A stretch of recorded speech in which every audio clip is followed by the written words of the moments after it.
Okay, so here's part 2 of me reading Cinderella.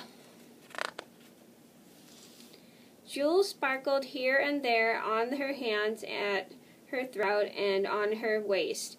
And to crown all, the fairy brought a pair of lovely silken slippers that shone with diamonds for Cinderella to put on. The godmother paused a while to admire Cinderella in her new attire, and then she said, "I have but one warning to give you, my child. Be certain to leave the ballroom before 12 o'clock, for if you remain one instant beyond the time, your carriage will become a pumpkin, your coachman a rat, your horses mice, and your footmen lizards. Your beautiful dress, too, will vanish away, leaving you in the shabby clothes of a kitchen drudge." Cinderella, in a flutter of excitement and eager to be off, promised all her fairy godmother wished.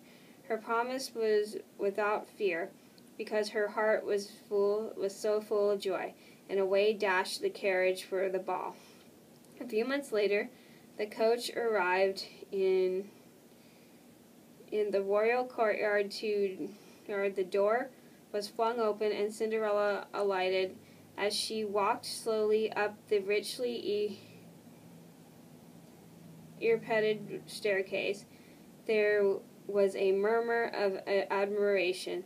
The prince was dancing a minute with a duchess of the court, when suddenly the music stopped and all dancers turned toward the entrance of the ballroom. Cinderella had arrived, and her beauty, together with her dazzling gown, had created such a stir that from a moment the fiddlers could not fiddle and the dancers could not dance. There was a long, still hush, then confused whispers all over the room. "Here she comes! Oh, how beautiful!" As soon as the band struck up again, the prince left the duchess and went to greet the mysterious guest. "Never," he said to himself, "have I seen anyone so lovely," and he offered Cinderella his hand. The young prince led her to her with the utmost courtesy through the assembled guests, who stood aside to let her pass, whispering to one another, "Oh, how enchanting she is!" It might have turned the head of anyone but poor Cinderella, who was so used to being despised, but she took it all as if it were something happening in a fairy tale. Her triumph was complete. Even the old king said to the queen that never since her Majesty's young days has he seen so charming a person.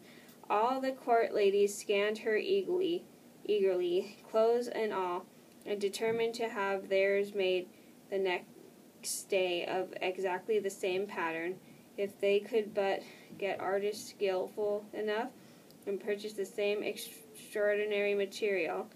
The evening passed away in a dream of delight, Cinderella dancing with no one but the handsome young prince.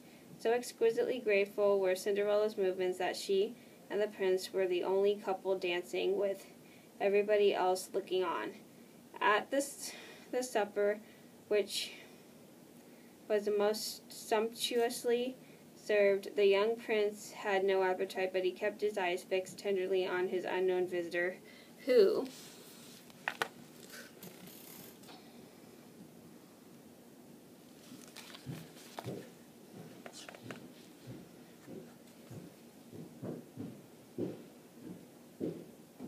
had taken a seat by the side of her naughty stepsisters, and was given them a share of all the delicacies that the prince passed to her.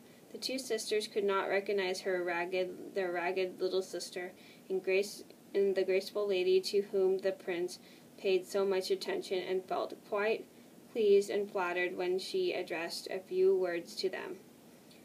When their merriment was at its highest, the clock struck 11:45. Startled Cinderella remembered her fairy godmother's warning, and so that at last, as she must now leave, the guests rose from the table and crowded in the hall to see her go. while the stepsisters stood on the marble staircase, waving their handkerchiefs. The prince himself helped her into the coach. So fascinated was the prince with Cinderella that he then requested his attendants to follow her and learn of her destination. But her white horses were too fast that the prince's pages could not keep up with the carriage, so the identity of the princess remained a mystery.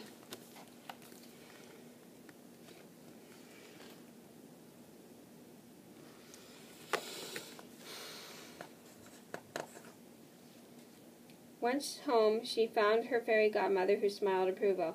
When Cinderella asked her permission to go to a second ball the following night, the fairy replied, yes, of course, but this time, my child, you must go to the garden alone, and near your mother's grave, under the hazel tree, whisper these words, rustle and shake yourself, dear tree, and silver and gold throw down to me. Before Cinderella could ask the fairy why she should do this, the two terrible stepsisters were heard knocking at the gate, and the fairy godmother in Cinderella's magic clothes vanished, leaving her sitting in the chimney corner, rubbing her eyes and pretending to be very sleepy. Oh, how late you are, she yawned, rubbing her eyes and stretching herself as though she had just woken up.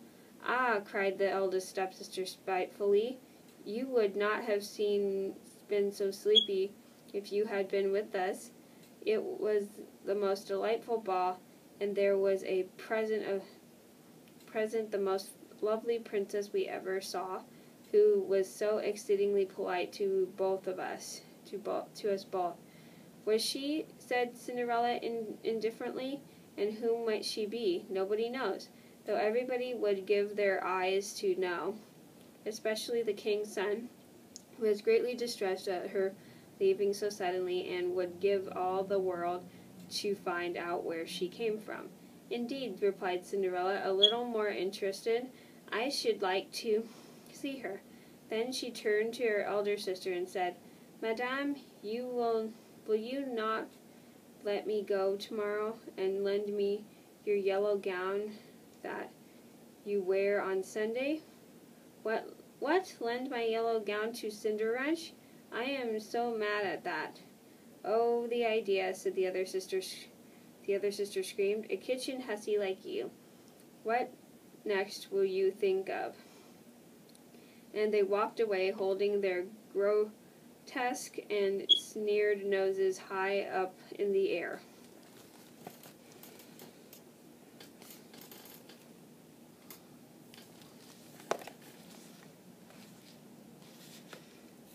The next night, when the festival was renewed and her stepsisters had set out again, Cinderella followed her godmother's advice and went to the garden, and near her mother's grave, under the hazel tree, whispered the words the fairy had told her. Rustle and shake yourself, dear tree, and silver and gold throw down on me.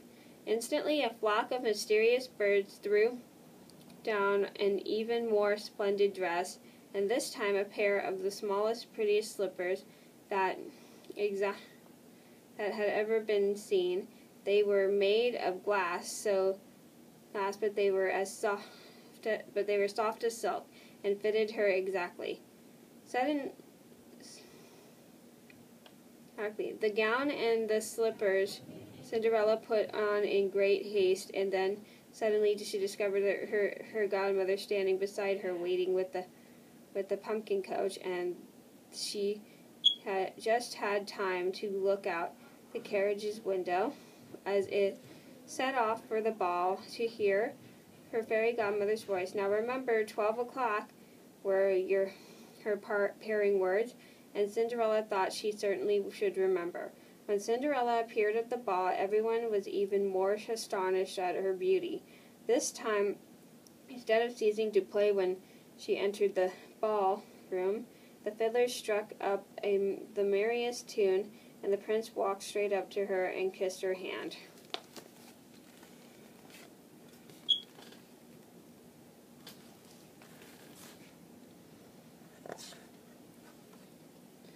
prince's attentions to her were greater even than on the first evening, and in the delight of listening to his pleasant conversation, time slipped by unperceived, and told Cinderella that he would dance with no one else, and even would not let go of her hand, so that when anyone else asked her to dance, he said, "She is my partner." Cinderella's stepsisters did not know her at all, but took her for some foreign princess, as she looked so wonderful dancing in her little glass slippers. For Cinderella, they thought not but that she was sitting at home picking beans out of ashes. The minutes flew even more quickly than they had the night before, and Cinderella forgot all about her fairy godmother's warning. The prince led Cinderella out of the balcony so that she might admire the palace garden, while she was sitting beside him in a lovely alcove and looking at the moon from under a bower of orange blossom. She heard the great bronze bell begin to toll midnight from the distant belfry of the cathedral.